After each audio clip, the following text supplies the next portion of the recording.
начнем, наверное, наше сегодняшнее мероприятие. Мы хотим рассказать об итогах экспедиции, которая у нас была на пилотном отрезке «Удачный Оленек». Но хотелось бы, конечно, в общем подчеркнуть то, что этой зимой мы проводили в рамках всероссийских учений МЧС «Безопасная Арктика» испытания вездеходов, самые низкие температуры. Мы прошли от Якутска через Сигенкюль, Сибянкюль, Эндебал, Саккырыр, Верхоянск, Батагай. Сделали такой круг, около 3000 километров, преодолели горные перевалы, более километра. Очень много километров шли по наледям, по воде. Температуры были ниже 50 градусов, и машины показали себя очень достойно, потому что мы почти треть пути проехали с помощью компаса, беспилотников, выбирая маршруты. Но вездеходов, с хорошими техническими характеристиками, много. Главным отличием бурлаков является то, что помимо хорошей проходимости, они могут перевозить полезный груз. Около 2 тонн на самой машине и 1,5 тонны на прицепе. И зимой мы в качестве примера, Кобяйское землячество нас снабдило фруктами, овощами, куриными яйцами для детского сада в Сибянкюле. И мы привезли в целости, сохранности, не побив, не поморозив. Я почему это подчеркиваю? Потому что буквально вчера разговаривал с главой Кобяйского улуса. Он говорит, сейчас доставка 1 тонны груза в Сибянкюль из Якутска 260 тысяч на Ан-2. То есть, если бурлак везет 3,5 тонны, это, можно сказать, может сэкономить около 1 миллиона бюджетных средств. Причем расход при этом около бочки солярки. Всего-навсего. И я зимой докладывал главе республики Арсению Сергеевичу Николаеву о зимних результатах. И мы поговорили о том, что климат у нас резко континентальный. И как спасатель, я знаю, что много из арктической техники, которые приспособлены к низким температурам, плохо ведут себя на жаре. А нам, как спасателям, интересна техника, которая может работать круглый год, в том числе и по летнему бездорожью, в жару, чтобы поработать на тушение лесных пожаров и так далее. Нужна такая универсальная техника. И тогда мы поговорили о возможности испытаний техники в летнее время. И, конечно, это дорогостоящее мероприятие. Я очень рад, что руководство вездеходов «Бурлак» согласилось на это дело, потому что нужно быть, во-первых, уверенными в своей технике и иметь амбициозные планы для того, чтобы развивать свою технику на северо-востоке нашей страны. И мы всегда знаем и говорим, что у нас зимой температура минус 70, летом до плюс 40, перепад температур больше 100 градусов. По мнению физиологов, это предел жизни высших организмов на нашей планете. Из этого следует 2 вывода. Первый, хороший для нас, при любых изменениях климата нам хуже не будет. И второе, техника, которая круглогодично испытана в Якутии, она может работать в любом регионе нашей планеты. И поэтому рад, что Бурлак согласился провести испытания, и рад тому, что Министерство транспорта Якутии и Минартики поддержали нашу инициативу. И эта экспедиция состоялась. Вот, дело в том, что в связи вот с изменением климата у нас сократились сроки зимника на несколько месяцев. Поэтому по старой схеме, которая была заложена в Советском Союзе по обеспечению отдаленных населенных пунктов наземным транспортом, уже не вписывается сейчас. У нас в межсезонье получается с апреля до Нового года. Это больше половины года, почти 8 месяцев. И приходится обеспечивать эти населенные пункты авиацией. Отсюда вся и дорогая стоимость жизни на севере.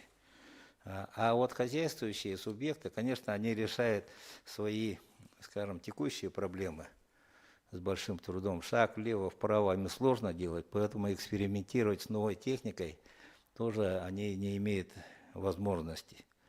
И поэтому, наверное, инициатором выступил Российский союз спасателей, поддержало Русское географическое общество. Личный вездеход «Бурлак» предоставил Ильичев Александр Васильевич, член Русского географического общества. И второй «Бурлак» был от вездеходов, от производителя вездеходов. В составе команды 8 человек было. Часть ребят разъехались. Это из Россоюзспаса, из РГО, с университета и водители испытатели.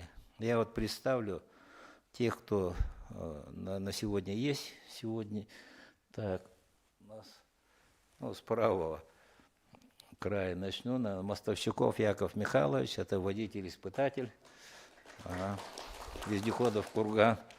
Седалищев Иван Иннокентьевич, это наш земляк, очень хорошо знает Арктику, технику, и согласился протестировать эти вездеходы.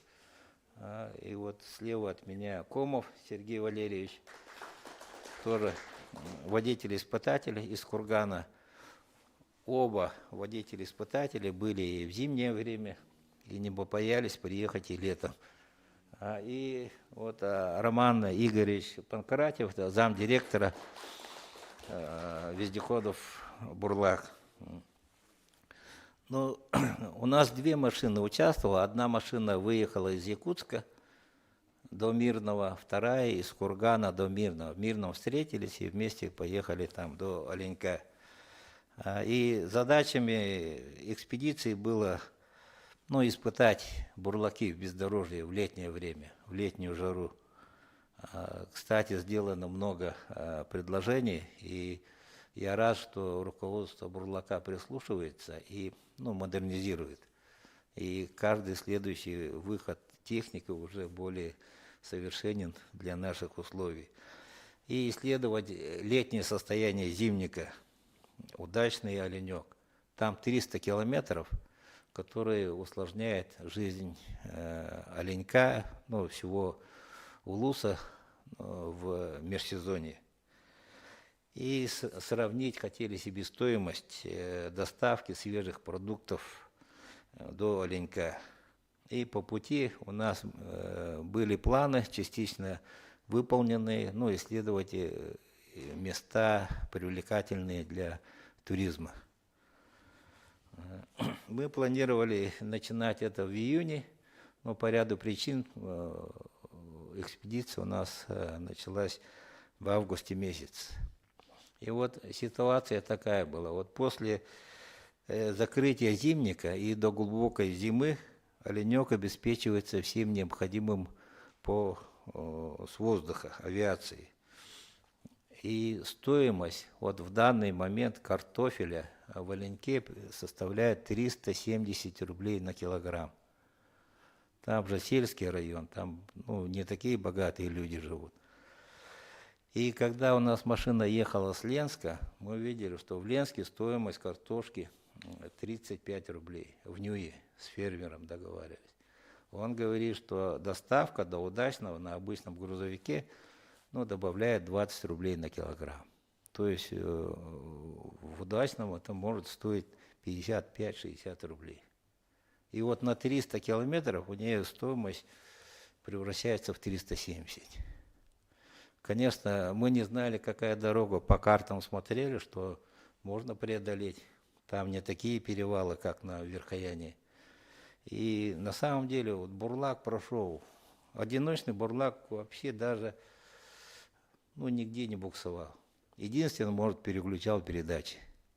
А 2 раза мы использовали лебедку, когда для машины, которая была с прицепом. И причем лебедку использовали только для того, чтобы не насиловать двигатель, новая машина. И перестраховались, чтобы не форсировать его. И в Оленек мы прибыли в день празднования Тугунка. Так, конечно, мы не рассчитывали, но получилось очень хорошо. Картошка была очень к месту.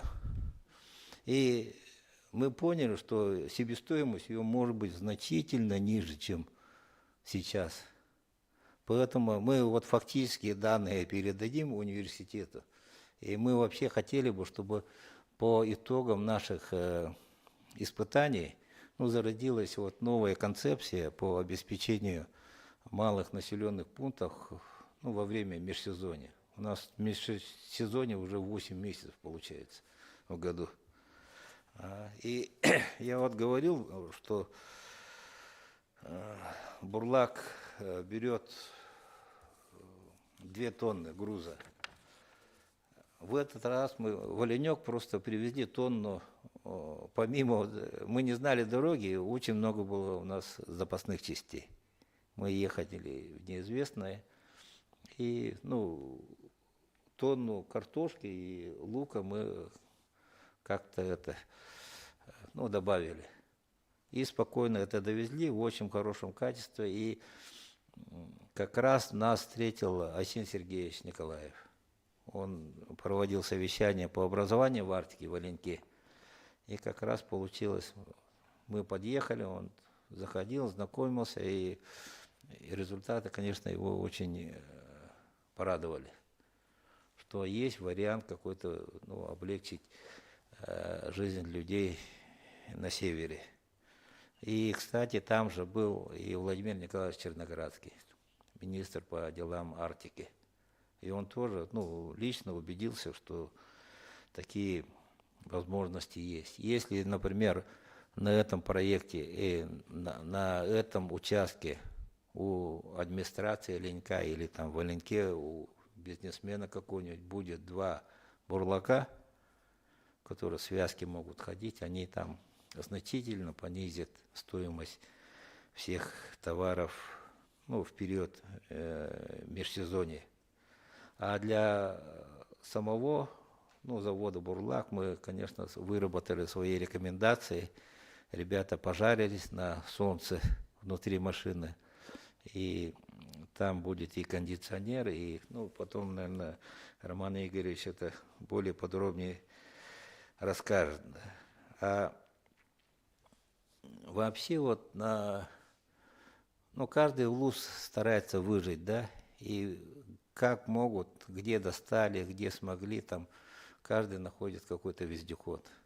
Есть атаманы, есть шаманы, есть русак, есть сиверы, северотрак и так далее.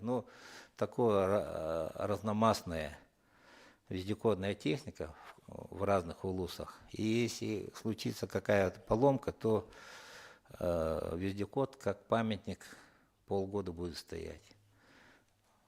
Конечно, надо уже дорасти до мысли, что в республике нужна большая, сильная вездеходная компания.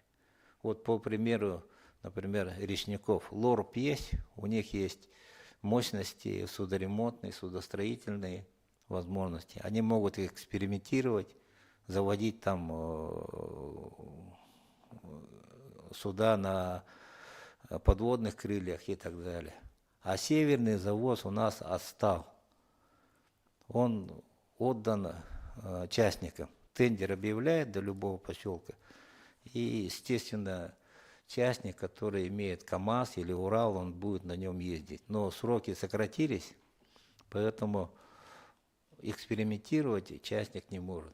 Поэтому какая-то единая компания вездеходная могла бы закрыть эту брешь, иметь полный запас запчастей, обучать водителей, сервис и так далее, чтобы вот вездеходная техника, как УАЗики сейчас, например, были в каждой отдаленной деревне и помогли бы им,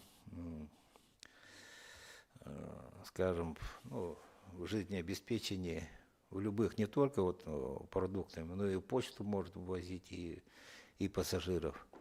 Данная машина, например, у них экспедиционный вариант машины 6 спальных мест. Очень ровно идет, вот стакан воды вот нальешь и чай пьешь, едешь по любым буеракам. У нее независимая подвеска. Вот. Поэтому ну, я надеюсь, что ну, пример нашей экспедиции, конечно, даст рождению концепции по обеспечению малых населенных пунктов. Но я не буду долго говорить, я могу вечно говорить. Давайте перейдем к вопросам-ответам, кого какие моменты заинтересовали. Вот участники экспедиции перед вами, представитель Бурлака тоже здесь. И, пожалуйста.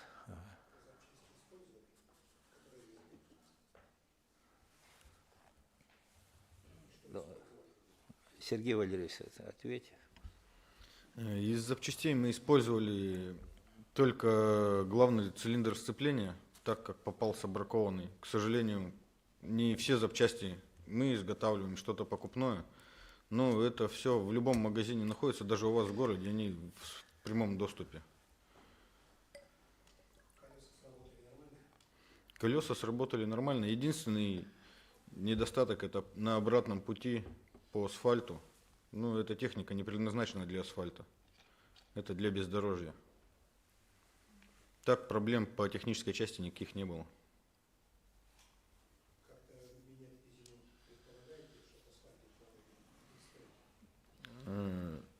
Этот вопрос, наверное, замдиректору. Здравствуйте. Роман Панкратьев, коммерческий директор вездеходов «Бурлак». Да, у нас есть концепт, уже есть прототипы колес с дополнительной беговой дорожкой, изменен состав резины, эти прототипы колес у нас есть в наличии. Если вы у нас были, я вам даже показывал это на прототипе. Шина специально делалась для твердых покрытий. И вообще у нас в концепции разработка двух видов шин: шина для зимы и шина для лета, то есть для твердых покрытий.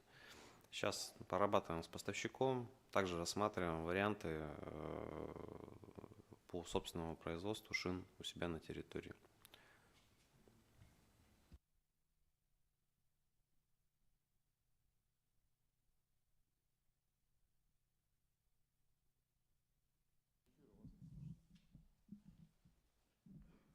Добрый день. А сколько машин в год вы выпускаете Бурлак и какие прогнозы по наращиванию производства? Здравствуйте. Спасибо за вопрос. На текущий момент у нас выпуск 3 машин в месяц. Соответственно, мы выпускаем 36 машин в год. В перспективе в полгода у нас, даже я думаю, что срок меньше, это запуск большого сборочного цеха, в котором на первом этапе мы будем выпускать порядка 5 единиц в месяц, и пиковая мощность в течение 2 лет выйдем на мощность до 30 единиц техники в месяц различных модификаций, включая прицепов. Общая совокупная площадь производственных территорий составляет порядка 13 тысяч квадратных метров. Ну, это довольно большой завод, скажем так. На заводе внедрены системы СМК, биржливое производство. Завод строится по автомобильным канонам, высококвалифицированный персонал, оснащен завод и в стадии поставки высокотехнологичного оборудования, которое уже поставляется и в перспективе полугода будет запускаться, устанавливаться на наших территориях. Будет осуществлена пусконаладка. Активно работаем с институтами, сами обучаем персонал. То есть в перспективе у нас безусловное увеличение количества производимой техники. А кроме Якутии, где-то еще испытывали эту технику в других регионах России? Где-то или нет еще? Да, у нас прошли ряд испытаний, одни из которых мы проводили с Минобороны. Вот у нас как раз таки Яков Михайлович участник этих испытаний. Это учение ОМК-2020. Мы проходили, выполняли боевые задачи совместно с главкомом ВМФ. Яков Михайлович может позднее пояснить уже нюансы. Проходили учения, точнее опытные испытания в «Газпром», «Трансгаз», Екатеринбург на территории Курганской области, в Шадринском подразделении. Сергей Валерьевич тоже участвовал в этих испытаниях. Проходили опытные испытания с МЧС, полугодичные в Якутии у вас здесь. Там температурный рекорд, который мы достигали, это минус 57. Застали все сезоны, тоже в том числе летний, зимний, осенний, весенний. Проходили опытные испытания мы с Федеральной службой безопасности, это Оренбургская область, степи, недалеко от Донбаровки. Там есть погранчасть, порядка 200 выездов было осуществлено сотрудниками. Сотрудникам очень понравилась техника, в степях она показала себя эффективной в зимний и летний период. Проходили опытные испытания также в Зеленоголовском районе Курганской области. Это вездеход форма колесная 4х4, тоже успешно. Все испытания прошли успешно. Техника везде нашла обратную положительную связь от эксплуатантов. Были выданы рекомендации. Рекомендации уже учтены в конструкции вездехода в большей степени. Поэтому пробеговых испытаний, помимо испытаний опытно-промышленных, мы проходили также собственные испытания. В частности, мы проходили своим ходом 6600 километров. Это еще в 2017 году были пробеги до Чукотки. 3 вездехода с прицепами прошли успешно данный маршрут. Также еще отдельно хочу отметить, что в прошлом году, точнее в этом году мы участвовали в больших федеральных учениях «Комплексная безопасность» совместно с МЧС. Также техника зарекомендовала себя хорошо, участники также здесь у нас присутствуют. Нам достался ответственный момент, мы перевозили все руководство МЧС, включая министра и советника министра, различных губернаторов. То есть, скажем так, техника была под внимательным присмотром, и мы со всей ответственностью справились с своей задачей успешно. Спасибо. Николай Александрович тут отметил, что 200 литров, одну бочку потратили до Сибенкюля, да? На один вездеход, я так понял, или... Да? То есть она очень... Расход топлива какой там в целом вообще? Сколько топлива потребовалось до Оленька и до Батагая, скажем? Ну, Спасибо. по хорошей, нормальной дороге, расход где-то около 35 литров на 100 километров. А по тяжелой дороге, когда идти по целине надо, около 50. А так как до Сибенкюля 300 километров нормальной дороги, это полбочки. И там 200 километров другие полбочки. И это сравнить вот то, что 3,5 тонны привезет, 3 тонны, да, допустим, туда. И это почти 1 миллион сейчас администрация тратит на доставку вот такого же количества. И когда мы с Якутска доехали до Батагая, у нас в баках было топливо на обратный путь. И мы там заправились только, на всякий случай, вдруг сломаемся или что-то. И Роман Игоревич мне сказал, что бурлаки работают в Антарктиде. Да, 7 все штук, верно. да? 7 штук и 1 жилой модуль. У нас Они к уже. низким температурам, можно сказать, подготовленные. Сейчас надо их довести до жарких температур. Добрый день, уважаемые коллеги. Евгений Соловьев, Северо-Восточный федеральный университет. Скажите, пожалуйста, у меня вопрос к Роману Игоревичу. Роман Игоревич, вот в вашем проекте какова вовлеченность научных либо научно-образовательных учреждений? Мы знаем, что наша лаборатория, она также работает в вашем проекте, но помимо, допустим, нашего университета, какие основные акторы в проекте задействованы ваши? Спасибо за вопрос. Здравствуйте. Мы сотрудничаем с нашим региональным Курганским государственным университетом, сотрудничаем также с ЮрГУ по некоторым неокрам, сотрудничаем с Бауманкой. Ну и это вот основные вузы, с которыми мы сейчас работаем. Там различные концепции разрабатываются, участвуем принимали участие в подаче заявки ПИШ, являемся, скажем так, участниками НОЦ, УМНОЦ по Уральскому региону, получаем поддержку там, на различные проекты. Также мы сотрудничаем с Курганским государственным университетом по линии кузницы кадров, то есть мы проводим постоянно экскурсии на завод. Мы спонсировали там разработку, ремонт аудитории, то есть у нас есть одноименная аудитория, то есть есть постоянная работа с вузом по новым кадрам, которые мы привлекаем с 3-го курса, начинаем привлекать некоторых, даже со школы начинаем туда водить. То есть мы крайне заинтересованы в кадрах. И ну вот как, наверное, предложение, как вы воспримете в рамках Министерства образования и науки Российской Федерации есть такой проект 218 постановление. Это кооперация университетов с индустриальными партнерами. И как вы думаете, возможно ли, допустим, вот как Северо-Восточный федеральный университет, он может быть сколлаборирован с другими университетами, с тем же Курганским государственным университетом, и, допустим, вместе поучаствовать в таком проекте? Я думаю, это было бы очень хорошо. Там финансирование, оно, скажем,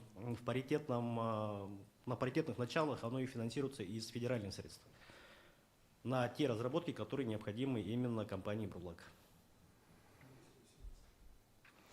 Мы с вами говорили про 218 постановление правительства, у нас интерес к этому имеется, надо лишь подобрать, скажем так, точки соприкосновения, в которых можем посотрудничать, и там есть особенности финансирования, то есть касаемо суммы денежных средств, которые нам нужно осваивать. То есть у нас идеи, как посотрудничать в плане резинотехнических изделий. То есть у нас есть потребность, как раз таки, про которую уже говорили, в разработке новых шин и составов к этим шинам, в том числе по износостойкости, да, и хладостойкости. Вот в этом направлении мы готовы дальше развиваться, и если найдем, скажем так, общие точки соприкосновения в коллаборации с другими вузами, с удовольствием готовы посотрудничать. Спасибо. И вопрос на Николая Александровича. Да, Николай Александрович, у вас же, я так понимаю, достаточно много маршрутов, которые трассируются по труднодоступной местности, то есть на территории республики. Вот было бы на самом деле очень хорошо, если бы через какие-то каналы, может быть, личные, например, да, там коммуникации наши, вы бы нас уведомляли, вот на примере, как мы в этой экспедиции подключали, допустим, наших магистрантов либо молодых ученых, чтобы вот в вашем экипаже, в МЧС там присутствовал наш представитель, допустим, для забора каких-то уникальных проб. Это как предложение имеется в виду. Вот, спасибо. Но мы стараемся. В зимней нашей экспедиции был участник университета, брали мы пробу воды в самых труднодоступных местах. И, кстати, то, что мы открыли новую популяцию речной выдры в верховьях Батантая, ну, наши биологи не знали, были очень удивлены этим.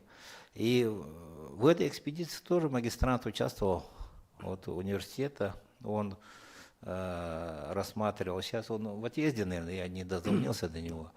Он, ну, по заданию вот лаборатории, как правильно сказать-то, по технологиям, да, по резине, да, и так как он магистрант был, естественно, института, он изучал вот туристские возможности. Вообще там интересно, конечно, мы приехали в Заполярье, и была такая температура, что мы купались везде. И растительность была вся зеленая. Как-то ненормально для конца августа. Ну, чувствуется, что потепление есть. И у нас были, как сказать, планы на реке Алгуйдах посмотреть эти котлы, которые торчат там из-под земли. Но чуть-чуть у нас поменялось ну, как сказать, Маршрут. по независящим от нас причинам, и мы не заехали в Алгудах. А так я очень рад сотрудничать с университетом. Спасибо. Добрый день, Неустроев Сергей, Минартики. Еще раз хочу поприветствовать и поздравить вас с тем, что у вас экспедиция прошла очень удачно. Мы просто отслеживали и очень рады, что у вас все поставленные задачи у вас выполнены. Вот Николай Александрович сказал, что по безопасной Арктике у нас бурлаки уже участвуют. Теперь у нас по продовольственной безопасности, это другое направление работы, бурлаки будут задействованы. У нас сейчас вот слышали, наверное, что врачи выезжают в Арктику, да, и мы, возможно, хотели бы тоже использовать для бригад врачей, которые в Арктику выезжают в течение года, но и тем более в то время, когда уже невозможно и не полететь, и не поплыть, и не проехать по автозимникам, использовать вот бурлаки для эту технику для доставки бригад медицинских. Вот когда 2 года назад я ознакомливался с рекламой вот, продукции бурлака, там были специализированные машины, вот, медицинские машины были. Вот, насколько продвигается вот эта работа? Есть ли такие оборудованные бурлаки по разной специализации? Так скажем. Здравствуйте, спасибо за вопрос. У нас в настоящий момент есть один прототип собранного медицинского модуля. Он у нас присутствует на территории завода. Он также являлся выставочным экспонатом на многих выставках. Мы, к сожалению, не являемся производителем медицинского оборудования, то есть мы способны передавать технику на дооснащение уже специализированному поставщику, который уже дооснастит шасси по техническому заданию заказчика. Открыты к сотрудничеству, проявляем максимальный интерес, понимаем, что техника с учетом ее габаритных размеров, включая полезное пространство в салоне, может перевозить много полезного медицинского оборудования, там можно очень удобно размещать это оборудование и размещает несколько лежачих мест, в том числе для тяжелых. Но это наше видение. Мы все-таки хотим слушать профессионалов и с учетом их технического задания подготавливать машину для передачи на оснащение. Опыт у нас сотрудничества есть с компанией из Нижнего Новгорода, которая занимается непосредственно изготовлением медицинских машин. В том числе она производила медицинский модуль на базе другого колесного вездехода. Вели переговоры с компанией Швабе, тоже они заинтересованы в, скажем так, размещении медицинского оборудования на нашем шасси. Ну вот пока на этом этапе все. Да, и такой еще тогда вопрос. Вот у нас торгово-логистические центры, вы, наверное, слышали, у нас открываются в арктических районах, и федеральный центр финансирует это строительство, и они говорят, что у вас торговля есть, а логистики пока не очень-то. Логистика, в смысле, вот именно продовольствие довезли до районного центра, а дальше еще его довозить надо до сел отдаленных. И тут мы уже думаем, необходимо, наверное, нам эти торгово-логистические центры уже оснащать техникой, которая могла бы доставить эту продукцию. Так что бурлаки, мы считаем, в этом тоже есть перспектива вот именно приобретения их. У нас есть программа, госпрограмма с Минтрансом, где мы субсидируем районы на приобретение вездеходной техники. Вот был тоже разговор, что федеральное правительство вроде бы тоже субсидирует приобретение бурлаков. Как вот в этом направлении работа ведется? Если есть ли такая программа и будет ли она вообще в будущем? На одной из рабочих встреч с Минпромторгом мы обсуждали эту тему, то есть они готовы поддержать инициативу. Департамент именно там сельхозтехники, насколько я помню, там Эдуард Эдуардович. Сумма поддержки, которая интересная, готова они рассматривать от полумиллиона, точнее от 500 миллионов рублей. То есть это вопрос, скажем так, большого объема выпускаемой техники. Мы должны, во-первых, быть готовым производственными мощностями, во-вторых, должна быть сформирована потребность по региону. В целом Минпромторг готов поддержать подобные инициативы. Это надо уже совместно выходить с заявлениями на Минпромторг. И, в принципе... Мы для этого собрали заявки со всех районов, можем еще раз собрать. И со своей стороны тоже поддержать эту инициативу. Прекрасно, мы тоже готовы участвовать в этом, крайне заинтересованы. Ну, у меня вопросов все. Ну, я бы хотел еще раз Николая Александровича все-таки поздравить. И Николай Александрович за что берется, он его доводит до конца. Я хочу, чтобы вы его тоже как бы поддерживали, его инициативы. Очень много инициатив именно по безопасной Арктике, по безопасности населения вообще в Арктике. Там очень много вопросов нерешенных. Поэтому, наверное, Бурлак в этом тоже активно будет участвовать. Спасибо. Спасибо. Николай Александрович, хочу похлопать, чтобы тебе похлопали. Всем доброго дня. Разрешите представиться, начальник поисково-спасательного отряда Главного управления МЧС России по Республике Саха-Якутия Комаров Валерий Валентинович. Ну, с представителями завода «Бурлак» мы знакомы уже 3 года. У нас в 2020-2021 году полгода проходил испытание очередной вездеход «Бурлак» арктического исполнения. Прошел он успешно. Вот, мы написали свою рекламацию положительную. Министерство пошло, вернее, услышало нас, пошло нам навстречу. И на данное время заключен контракт на поставку таких вездеходов на вооружение в МЧС России. Если мне память не изменяется, 14 штук. Да? Ждем в ноябре месяце 2 вездехода «Бурлак» к нам на вооружение. С нетерпением ждем той комплектации, которую мы видели в Кургане. Очень хорошая комплектация. И у меня вопрос к Роману Игоревичу. Вот к нам идут 2 вездехода, один экспедиционный, другой как бы грузопассажирский.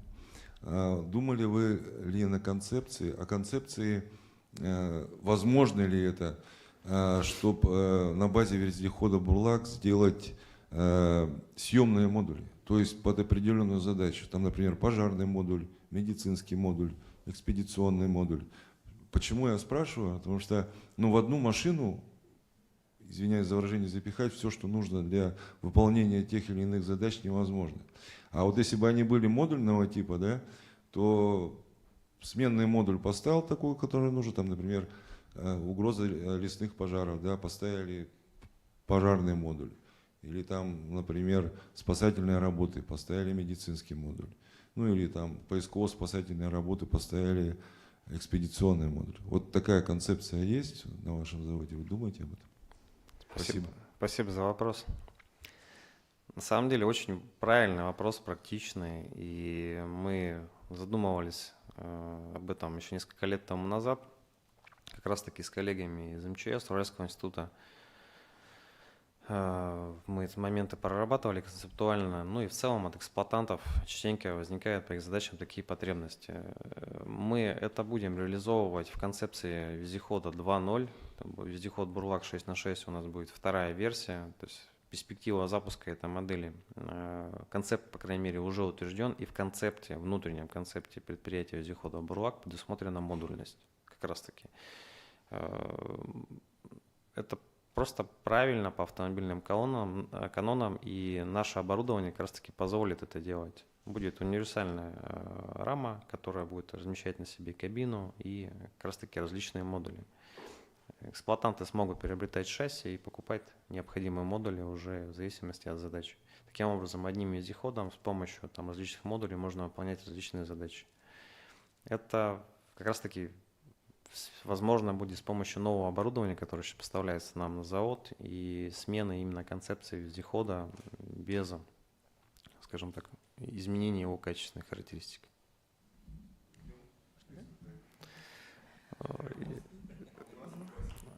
И, кстати, по четырехосному тоже эта концепция будет внедряться, и трехосные, и четырехосные они будут именно с модулями. По крайней мере, такова теоретическая задумка. Я думаю, что как только мы дойдем до опытно-конструкторских работ и реальных испытаний, мы всех заинтересованы, в первую очередь вас, МЧС, позовем принять участие, ну и будем прислушиваться на этапе формирования конечного технического задания под размещение модулей различных.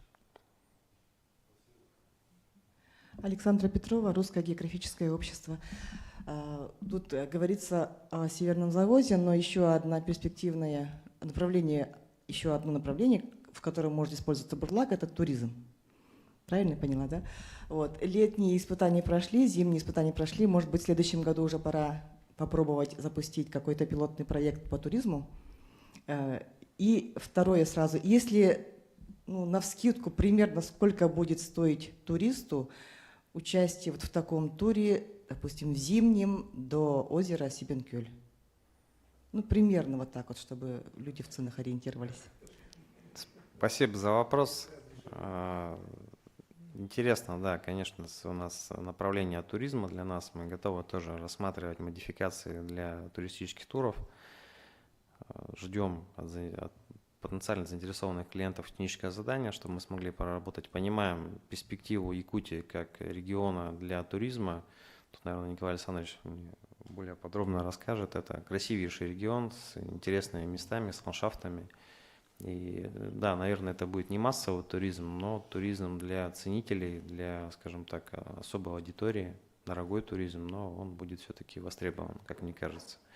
Но это в целом интерес к Арктике появляется все больше и больше, и туризм в Арктике он будет развиваться. Это наше глубокое убеждение, и на различных мероприятиях мы постоянно слышим про арктический туризм и его перспективы. Что касается стоимости, к сожалению, не смогу ответить, потому что не занимаемся именно оказанием услуг в сфере туризма. Это скорее прерогатива уже специализированных компаний. Мы можем предоставить лишь их транспорт, для них транспорт тот, который будет выполнять эти задачи. Машина уже на текущий момент более чем подходит, имеет большую автономность, о чем отмечалось, комфорт. Вот Николай Александрович уже приводил пример с водой. Это благодаря независимой подвеске, большим колесам и обитаемому салону. То есть мы можем предоставить хорошее шасси, практически готовое для выполнения туристических поездок в удаленные регионы. Я добавлю, наверное, вот действительно огромные перспективы для таких машин. Она, во-первых, открывает горизонты, вообще неожиданные. Совсем даже об этом не думали. Вот мы зимой, когда возвращались в Якутск, мы утром проснулись на реке Долголах в месте впадения Ичея и поехали в Якутск на машине же. И в обед следующего дня мы были в Якутске. Без никаких самолетов и так далее. Никакой ветер, ни погода этому не помешали. Очень в удивительных местах были, там полно следов, там и лосей, и волков, там, чувствуется, что нет человека, там такая первозданная природа. И новые маршруты тоже они открывают новые перспективы. Скажем, вот Саккырыр, столица Ивено-Ботантарского района, там груз доставляется по лени. Представляете, по лени идет в Тикси перевалка, потом по морю идет в Нижний Янский перевалка, потом идет вверх по Яне, потом идет по Зимнику. И срок доставки там стройматериалов каких-то 400 суток составляет. А в принципе, вот на этих машинах можно через Сибянкёль за 4 сутки доехать. Или вообще открыть новый маршрут от Жиганска через Кыстатем до Саккырыра. Там будет день ходу или два. То есть она открывает новые горизонты, эта машина. И что понравилось, в ней можно ходить во весь рост. Вот не сидеть скрюченным, как на УАЗике там, или Трекале, там, полдня там, и устанешь. А мы ездили 2 недели вот, по Верхоянским горам, и, как в поезде. И там же есть 220 электричество, готовишь пищу, кофе, плов. Едешь и, как в купе поезда сидишь, 6 спальных мест. Комфортная такая машина, вот даже северяне такого себе в мечтах, наверное, представить не могут. Поэтому довести до ума эту машину и сделать ее обычным средством передвижения на севере, это была бы большая подмога и людям, и экономике. Вот, в принципе, у нас все, да, если презентация была, да, или что-то, может, покажешь Еще вопрос? Еще есть вопрос. Да. Да, добрый день. Никифоров Александр Дмитриевич, заместитель начальника Главного управления по вопросам гражданской обороны и защиты населения. Ну, во-первых, присоединяюсь ко всем поздравлениям, что экспедиция удачно прошла. Экспедицию еще начинали в марте месяце по безопасной Арктике до Сибенкюля. Как уже сейчас уже презентацию все показали. И с Комсомольской площади тоже увидели, как мы провожали эту экспедицию. И данная экспедиция, которая сейчас вот прошла, как Николай Александрович мне на днях позвонил и сказал, что мы данной экспедицией завершаем в этом году как бы все мероприятия, которые по испытанию вездехода «Бурлака».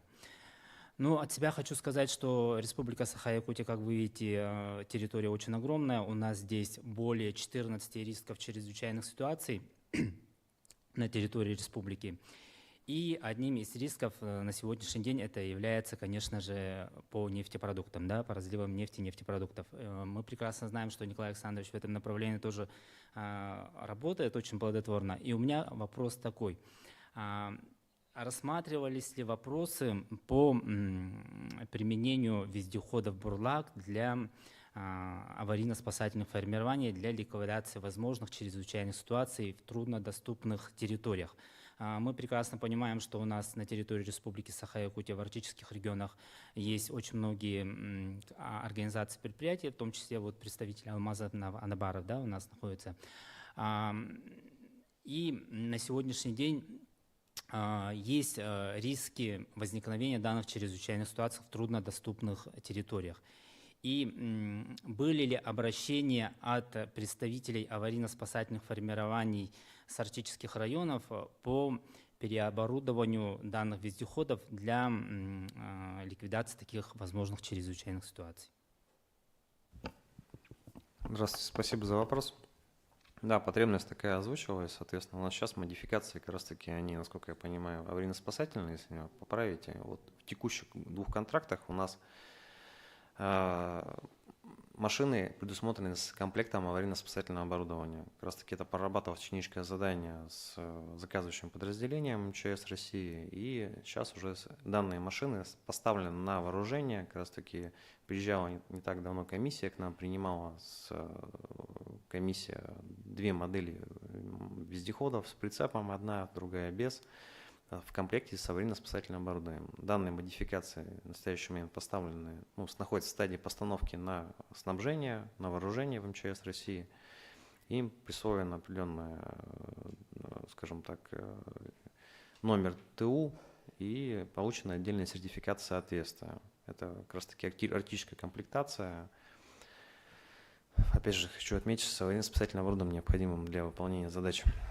Также от компании поступали, в частности, от Норникеля подобные запросы, от региональных спасательных подразделений. Также эти запросы поступали, в том числе при данной компании покупали эти машины. Допустим, примером может быть ЯНАУ, Ямал Спас приобретали несколько единиц техники для выполнения именно аварийно-спасательных работ.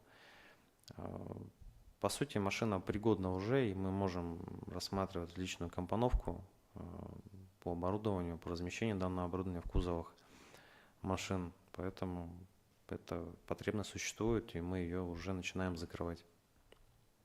Ну да, действительно, как бы этот вопрос, наверное, актуальный для республики, да, на сегодняшний день, потому что на сегодняшний день в соответствии с нормативными руководящими документами перед тем, как утвердить соответствующие планирующие документы, организация как бы должна рассматривать вопрос по готовности к ликвидации тех или иных аварий на складах, да, скажем так. И на сегодняшний день очень много организаций обращаются в адрес Главного управления по проведению данных учений, и аварийно-спасательные формирования, соответственно, должны как бы выдвинуться в те или иные территории по северным территориям республики. И на сегодняшний день действительно этот вопрос очень трудный, может быть, сказать, потому что во многих населенных пунктах Арктики аварийно-спасательные формирования могут добраться только воздушным путем, либо водным транспортом. А вот именно наземный вариант, как Бурлак, это, естественно, было бы очень даже положительно и хорошо. Спасибо. Спасибо. Тимофеева Екатерина, Северо-Восточный федеральный университет. У меня два вопроса. Первый в продолжение про туризм к Якову Михайловичу и Сергею Валерьевичу.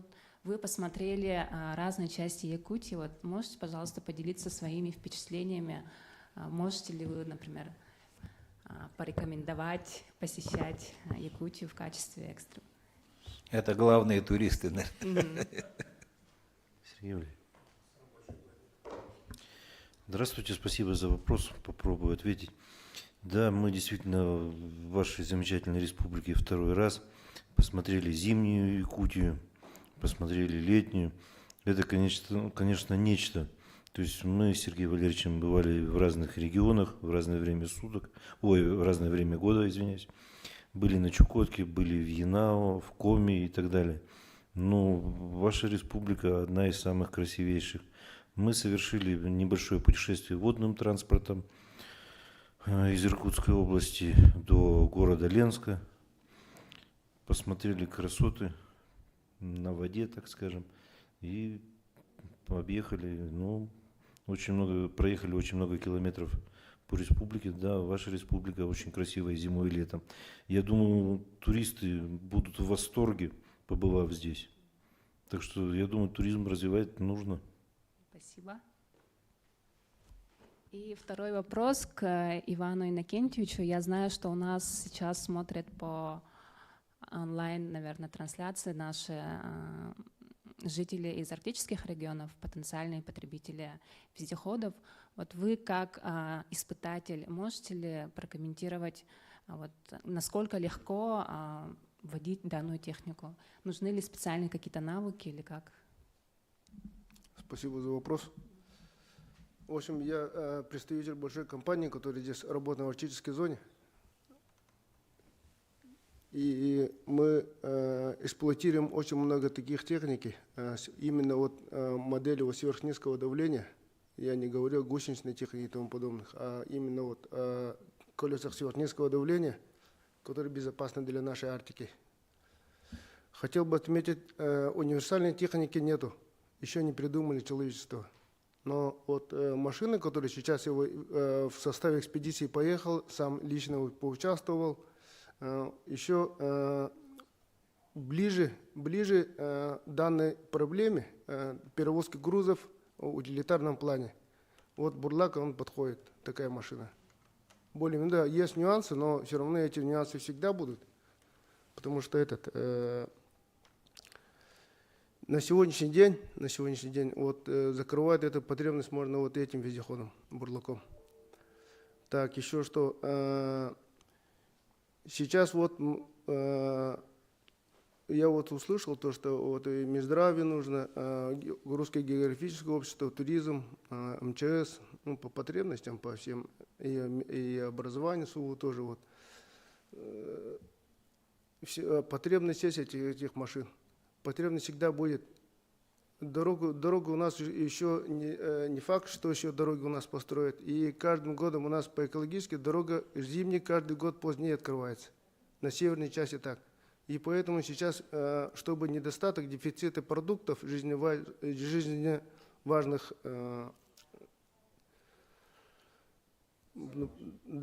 и чтобы обеспечить эти машины межсезонье, они бы сейчас были бы актуальны. И создание организации, унифицированной организации у нас в республике нету.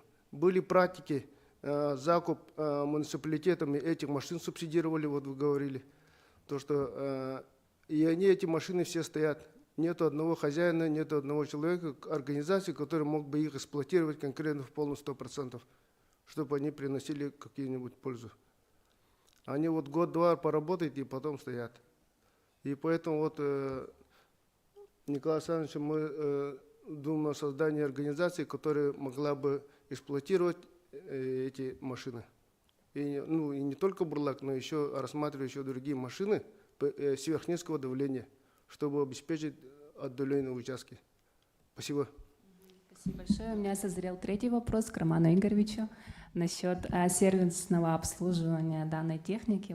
Расскажите, пожалуйста, про это. По-моему, мы с вами разговаривали про это, то, что должны быть созданы сервисные центры, или они уже есть. И такой вопрос. Спасибо за вопрос, Екатерина. Сейчас в настоящий момент сервисное обслуживание производится выездными сервисными бригадами. Как раз представители тоже, опять же, здесь присутствуют. Это Сергей Валерьевич и Яков Михайлович. Они как раз таки в любое время, если вы захотите их увидеть, можете их пригласить. Они приедут за запчастями, обслужат ваш вездеход. Но если серьезно, в перспективе, конечно же, открытие региональных представительств, то есть это дилерская сеть, которая будет уже с коротким плечом осуществлять обслуживание сервисное, гарантийное на протяжении всего срока службы действия вездехода. Это как раз таки будет связано с увеличением количества выпускаемой техники в связи с массовостью вездехода и обусловлено следствием спроса на эту технику. Поэтому в текущий момент, наверное, не совсем актуально, а вот при увеличении выпускаемой техники, безусловно, появятся региональные центры с вездеходами на местах и с сервисными компаниями на местах, компаний-партнеров.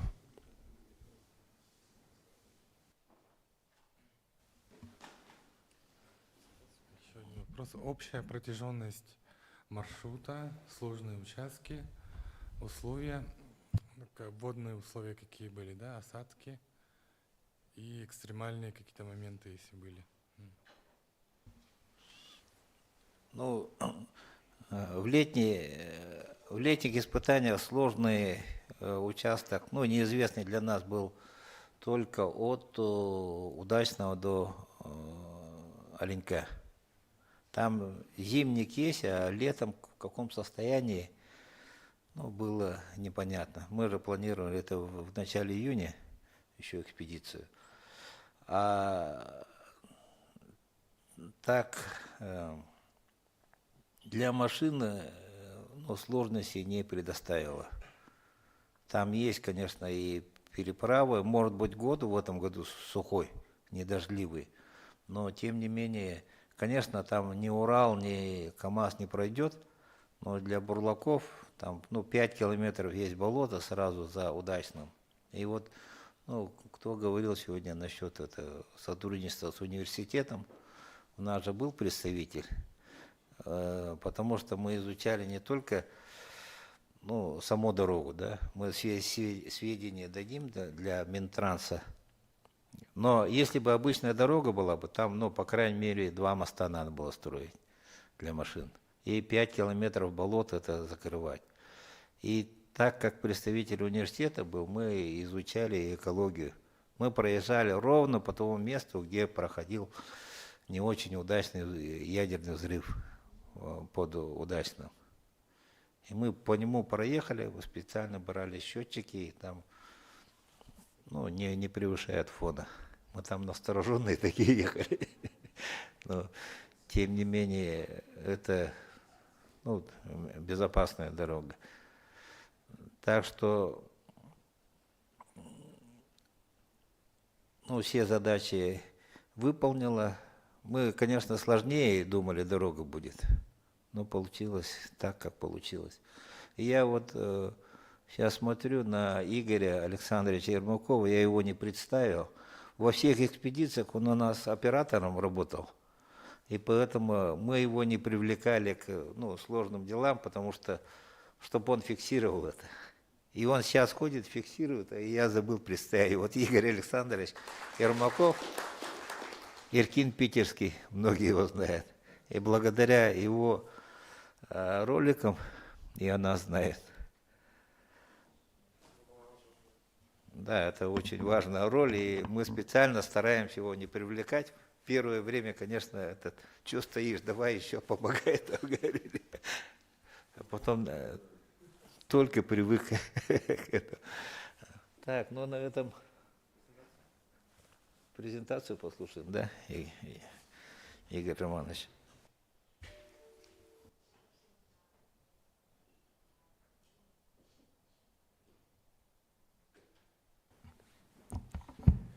Хочу начать все-таки с слов благодарности.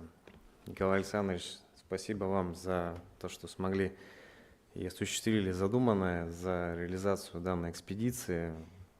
С вами нам очень нравится сотрудничать, мы видим в этом перспективы, прислушаемся к вам и надеемся, что у нас в дальнейшем сотрудничество будет продолжаться. Спасибо участникам экспедиции, что согласились принять участие, посмотрели машину в действии, сделали какие-то выводы для себя, потратили время. Вот, поэтому нам это очень приятно. Мы видим для себя перспективы в данном регионе, понимаем, что Якутия является обширной территорией с удаленным расположением населенных пунктов. Здесь особенно актуальна большая автономность, большие колеса, шины низкого давления, короткий сезон использования, короткий сезон по доставке грузов по земле, особенности климатические, крайне суровые. Мы понимаем, что если машина поедет в Якутии с такой разницей температур, то она поедет потом в других любых регионах. Я, скажем так, в этом уверен. Мы также видим перспективы расширения, увеличения количества машин, применимости машин в регионе. Сегодня очень много было сказано полезных тезисов, таких правильных тезисов. По сути, их сложно, скажем так, добавлять что-то к этому. Мы понимаем, что нет универсальной машины, но вездеход «Бурлак», он, пожалуй, ближе к этой цели. И мы к ней также будем стремиться вместе с вами, без эксплуатантов, без мнения, без использования на местах. Мы не сможем улучшать технику, поэтому мы, собственно, и согласились на участие. Данная экспедиция является логическим завершением испытаний вездехода. Мы прошли испытания зимой и завершили испытания летом. Таким образом, мы не теоретически, мы на деле, практикой доказали применимость вездехода для данного региона. Прошли длинное расстояние, о чем говорил Николай Александрович, и прошли его без поломок. То есть критических поломок не было, это говорит уже о степени надежности техники. Прошли довольно сложные участки без каких-то трудностей, привезли груз в назначенное время и привезли его в целости и сохранности. Сейчас на слайдах я расскажу тоже некие моменты про экономику использования. Все-таки всегда вопрос, когда возникает про приобретение вездеходной техники, начинает всегда вопрос с денег, сколько это будет стоить. Ну, немножко про нашу компанию. Из присутствующих как минимум 3 у нас были на заводе, видели завод. Мы все-таки не классическая мастерская по изготовлению шин низкого давления. Все-таки это такой довольно-таки новый молодой рынок, где, как правило, вездеходы формируются в небольших мастерских, там путем переделок существующего транспорта, либо каких-то самодельных изготавливаемых машин, потом они легализуются путем получения документов. У нас все-таки иной подход. Да, у нас машина тоже была рождена в небольшой мастерской, сейчас она масштабируется в формате уже большого завода, который способен выпускать серийно технику в одном качестве с необходимым составом документов. Мы способны проходить все виды проверок со стороны государственного заказчика, проходить приемку комиссии, военных представительств, различные аудиты, получать необходимую документацию для работы именно с госзаказчиком и быть уже надлежащим, добросовестным поставщиком и обеспечивать гарантийное сервисное обслуживание на протяжении всего периода эксплуатации техники. История нашего предприятия начинается в 2015 году. Это как раз таки первые прототипы техники. Мы проходили испытания ходовые, ну и в дальнейшем уже до текущего момента. То есть мы прошли путь именно от небольшой мастерской до уже довольно большого завода. Указаны технические характеристики, я кратко пробегусь по ним. Это вездеход на шинах низкого давления, повышенной грузоподъемности. Я считаю, что это один из основоположников колесных вездеходов, нового класса колесных вездеходов, то есть именно отличающихся большой грузоподъемностью по отношению к существующим на рынке представленным единицам. Я имею в виду про серийно выпускаемую технику, не единичные экземпляры. Длина вездехода составляет почти 7,4 метра. Высота 3,2 метра, ширина 2,9. Но из отличительных черт, наверное, не углубляясь глубоко в цифры, могу сказать, что машина имеет один из самых высоких клиренс, одни из самых больших колес в классе вездеходов. И при этом в вездеходе может находиться человеку среднего роста в полный рост. Это уникальное сочетание вездехода. Других подобных вездеходов, по крайней мере, мало представлено, либо единичными экземплярами. Сейчас они начинают появляться. То есть мы первые, кто показали такую возможность, это с точки зрения удобства, вот уже Николай Александрович отмечал, в длительных экспедициях, в длинных автономных путешествиях это крайне полезно для здоровья и в целом, скажем так, является отличительной чертой нашего вездехода. Шины низкого давления предполагают, они собственно разработки четырехслойные, мы с учетом регулирования давления в шинах способны перемещаться и по различным видам грунтов, и слабонесущие грунты, и твердые грунты, скальник, снег, глубокий снег, грязь, то есть в том числе и перемещаться по, скажем так, преодолевать водные преграды. Машина, несмотря на свою массу, способна, то есть 4200 мы весим, где-то мы примерно свой вес способны перевозить. То есть это тоже одна из уникальных черт нашего вездехода. То есть мы легкие, поэтому мы остаемся вездеходом и способны перевозить свой груз. Груз там практически равный своему весу, порядка 3 тонн. Мы при этом потребляем относительно других вездеходов небольшое количество топлива, соответственно, это позволяет эксплуатанту увеличивать плечо полезного действия вездехода от места стоянки до, скажем, выполнения работ или автономно существовать на местах. Вездеход довольно-таки маневренный, мы это доказали и в рамках испытаний, которые проходили именно с комиссией. То есть вездеход реально разгоняли там, до 83 км в час, крейсерская скорость составляет там, 50 км в час, при этом обеспечивается комфорт. Для вездеходной техники мы соблюдаем уровни шума ГОСТа, то есть мы порядка 80, по ГОСТу до 80-60 дБ, мы, соответственно, у нас шумовой диапазон в районе 84-85 дБ внутри кабины. То есть мы комфортны, и мы быстрый вездеход по отношению к другим вездеходам, потому что гусеничные вездеходы, сами понимаете, они тихоходные. И по отношению, как правило, в колонии вездеходной техники мы идем в авангарде, потому что за нами уже немножко не успевает. Также хочу отметить, что на машине установлен инвертор, который обеспечивает 220 на борту, то есть это также в угоду быта и комфорта. Все системы по, скажем так, жизнеобеспечению являются дублирующими, то есть у нас есть автономные подогреватели, электрический подогреватель двигателя, жидкостный подогреватель двигателя. Имеется на борту горячая вода за счет отопления с помощью установки снегоплавильни, то есть мы можем техническую воду получать без проблем. Также можем устанавливать там электрические тены, нагревать воду и для бытовых нужд. Кстати, в вездеходе реализована удобная система подкачки шин. Не надо выходить, как на других вездеходах, спускать колеса, накачивать колеса. Все это делается на ходу за счет запатентованного решения в виде изобретения. С помощью специальных клапанов и от турбин двигателя производит именно подкачка шин, что в принципе делает эксплуатацию вездехода еще более комфортной.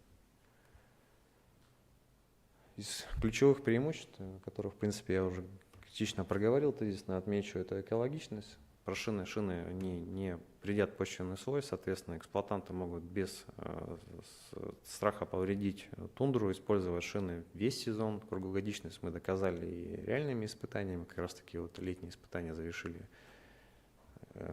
череду испытаний. И что как раз таки экономически целесообразно для эксплуатанта обусловливает. Функциональность шасси вездехода «Бурлак», оно может быть в различном исполнении. Мы делали машины и с карноманипуляторными установками, с буровыми установками. То есть это универсальное шасси, которое может быть в зависимости от нужд заказчика использоваться под различные задачи. В том числе мы делаем прицепы, более 32 модификаций. Это можно рассматривать как некий автопоезд. Прицепы на одной и на двух осях. Сейчас мы рассматриваем в перспективе разработку активного прицепа, это с учетом как раз таки последних испытаний вот, на комплексной безопасности, большие федеральные испытания, и вот зимние и летние испытания совместно с Николаем Александровичем как раз таки доказали, что прицеп в перспективе желательно иметь активный, подключаемый при преодолении определенных сложных трудностей, сложных препятствий. Также хочу отметить, что вездеход «Бурлак», он просто обслуживание, его по трансмиссии легко обслужить из салона, не выходя на улицу в ваших температурных режимах, особенно зимой. да в принципе и летом это довольно комфортно, то есть можно всю трансмиссию обслужить, не выходя из салона. Большая часть запасных частей используется от серийных машин, которые представлены в районах Крайнего Севера, то есть мы это учитывали, там, вплоть до подбора сальников и манжет. Ну, в вашем случае тут есть, конечно, особенность в HL1 исполнении. Вот. Ну и касаемо также экономичности, вездеход довольно экономичен по стоимости перевозки килограмма груза. То есть стоимость перевозки килограмма груза при расходах там, в 20 тысяч рублей в Оленьке, ну, можно посчитать, она составляет ничтожную сумму в себестоимости доставки груза до места. Здесь на таблице представлены эксплуатационные расходы в сравнении с гусеничной техникой. Такого, скажем так, с этого ракурса еще мы не смотрели, но тем не менее есть яркие приверженцы там, гусеничной техники. Здесь представлен калькуляционный расчет, сколько бы стоила эксплуатация гусеничной техники по отношению к вездеходу «Бурлак». Очевидно, видно, что мы во многом дешевле, то есть как раз таки идет расчет по стоимости технического обслуживания каждые 250 моточасов.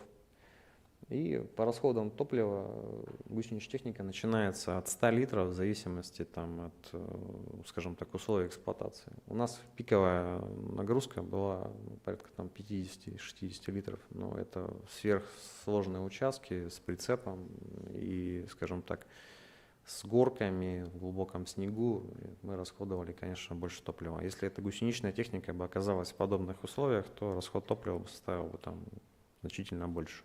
Кратно больше.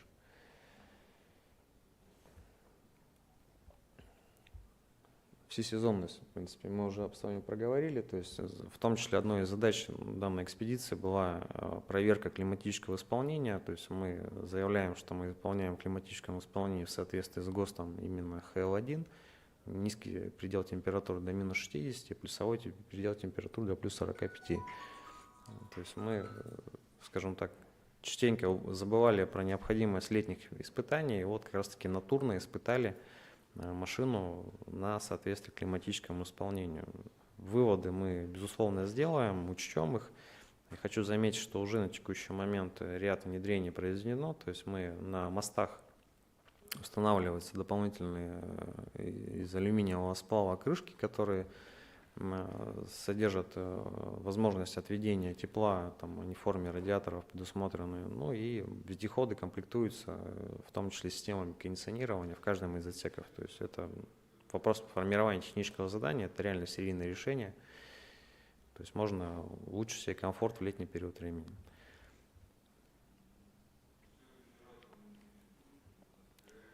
Комфорт в салоне у нас в зависимости от модификации может быть до 7-8 спальных мест, комфортно все-таки, наверное, 7. То есть это свободно можно перемещаться по салону, полный рост. Там есть у нас столик, можно оборудовать рукомойник. Вот как мы участвовали в экспедиции, как раз таки одна из машин у нас она представлена с, скажем так, с умывальником внутри. Биотуалеты ставятся, то есть вполне можно обеспечить комфорт, как дома. Только при этом находиться в крайне удаленных местах и комфортно преодолевать их. Представлена на следующем слайде модификация, вот о чем я говорю, что Бурлак является универсальным шасси. Здесь представлены различные варианты исполнения машины, это как машина сертифицирована по настоящему сертификату. Как раз таки отвечаю на вопрос, здесь есть поисково-спасательный вариант и аварийно-спасательный вариант. Вот. Представлена также буровая установка и модуль 02007, это скорая медицинская помощь. Здесь представлены на следующем слайде варианты дополнительного оборудования. Как я уже говорил, система кондиционирования ставится снегоплавильная, ребяточный якорь, автономная система гребного винта, то есть это дополнительно обеспечивает управляемость на воде машину с помощью винта. Камера заднего вида, дополнительные баки, то есть это все увеличивает автономность. По поводу универсальности, для эксплуатанта очень важно, чтобы машина была ну, экономило его денежные средства. Логично обслуживать одну машину и иметь на нее запчасти и соответствующих водителей, нежели там содержать целый парк различного вида техники. Бурлак сочетает в себе как раз-таки эту возможность. Он одновременно может быть заменять собой снегоход, болотоход, трактор, квадроцикл и жилой модуль. То есть это все в одном. То есть можно перемещаться на машине с карно-манипуляторной установкой, вести прицеп, работать, проживать в этой же машине и проходить по полному бездорожью, не вредя почвенному слою тундры. Про ареал обитания машин. Ну, на текущий момент выпустили более 100 единиц техники из, так скажем так, диковинных мест. Вся Арктика представлена, скажем так, в вариантах нашей машины, различных модификаций. Из особенностей можно отметить, что это уже более 2 лет эксплуатируется наша машина в Антарктиде, конечно же, летом. Тем не менее, летом температуры, извиняюсь, прошу, не летом температура тоже является там порядка 60-70 градусов достигают. Там особенностью эксплуатации является именно высота, то есть в средней машины используется на высоте там 2300 до 300, соответственно, дополнительные нагрузки на стеклопакеты, там необходимые определенные конструктивные решения по регулированию давления. Машина потребляет там больше топлива, потому что идет нагрузка на двигатель. То есть, ну, очень интересный опыт эксплуатации. Машины работают 2 года успешно, выполняя свои задачи по перевозке пассажиров и полезного груза в целях реконструкции станции «Восток». То есть в среднем маршрут достигает порядка 1500 километров в одно плечо. Раньше этот маршрут там, в советские времена проходили там, чуть ли не за месяц, сейчас это буквально за несколько дней проезжают. Что касается сервиса, у нас пока установлены общие правила, это 6 месяцев или 525 моточасов. И периодичность гарантийного обслуживания каждые 250 моточасов. Также мы производим прицепы различных модификаций, это 2 и 1 ось. Ну и здесь варианты исполнения представлены. Это бензовоз, компрессор, буровая установка, сварочный аппарат, прицеп, распуск. Ну, в зависимости от задачи мы можем сформировать техническое задание на прицеп. Спасибо за внимание. Если остались вопросы, с удовольствием отвечу.